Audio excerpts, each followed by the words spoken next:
Hello everyone!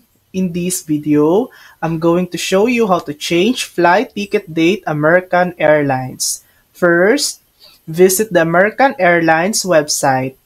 Go to the home page and look for the Manage Trip or Check-in section. Enter your booking details like passenger's last name, confirmation code, also called record locator. Once your trip appears, select the flight you want to change. Important note, the ability to change your flight depends on the type of ticket you purchase.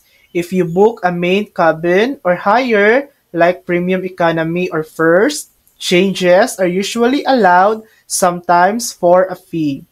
For basic economy, changes may not be permitted or may involve a higher fee. Click Change Trip or a similar option. Choose your new travel date, review any fare differences or fees, and confirm.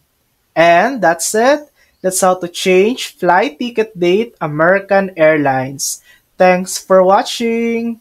If this video helped you, please like and subscribe for more helpful tutorials.